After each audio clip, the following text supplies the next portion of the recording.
We are positioned deep in space, observing a distant star system, 640 light-years away from Earth. At the center of this system burns WASP-76, a yellow-white star, slightly hotter and brighter than our Sun. Compared to our Sun, it's larger, more luminous, and far less forgiving to anything orbiting too close.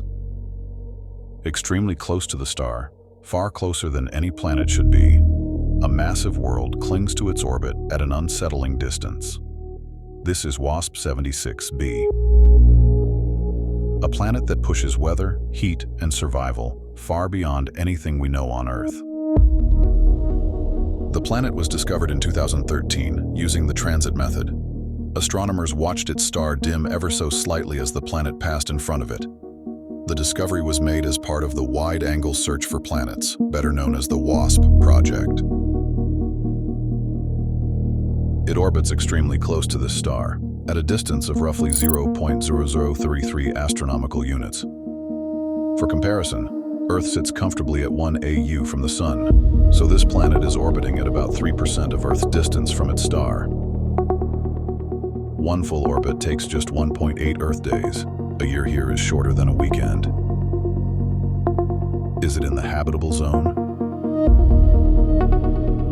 Absolutely not. Not even close. This is the everything melts zone. From orbit, WASP-76b looks massive and swollen, a classic hot Jupiter. Here's what we're dealing with. Radius, about 1.8 times larger than Jupiter. Mass, roughly 0.9 times Jupiter's mass. Gravity, around 1.1 times Jupiter's gravity. For a human, that gravity alone would feel crushing. Walking? Forget it. Standing upright, your legs would file a formal complaint.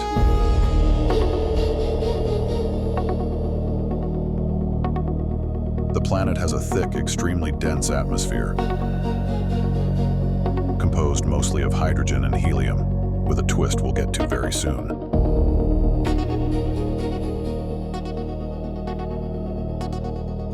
As we orbit slowly, the planet fills the frame. One side glows intensely, the other fades into darkness.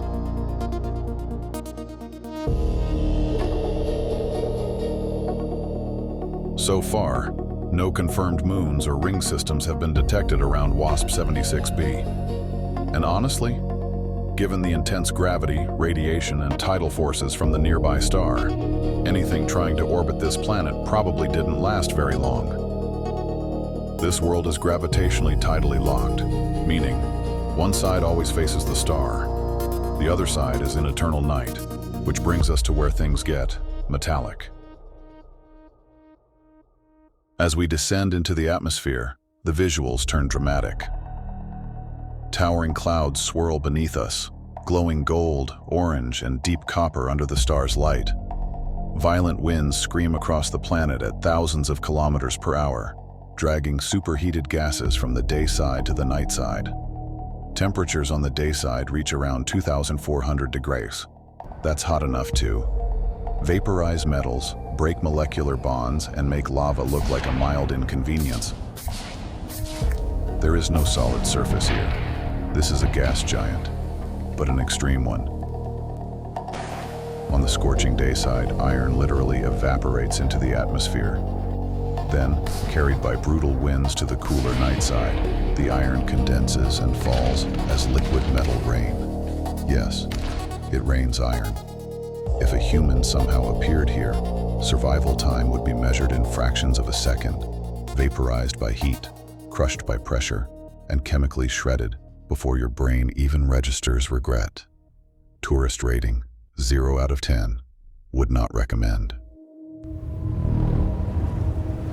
Let's sum this up from a human standpoint. Gravity, crushing, movement nearly impossible, atmospheric pressure, instantly fatal temperature, hot enough to melt steel, literally radiation, intense stellar bombardment, weather, supersonic winds, and molten metal rain. Compared to Earth, this planet breaks almost every rule that allows life as we know it. There's no ground to stand on, no air to breathe, and the rain would kill you faster than the heat, which is honestly impressive.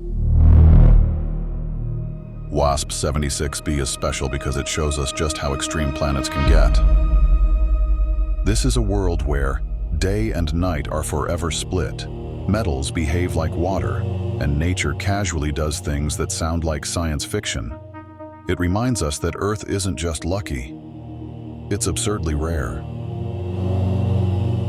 As we pull away, the glowing planet shrinking back into the darkness, one thing becomes clear.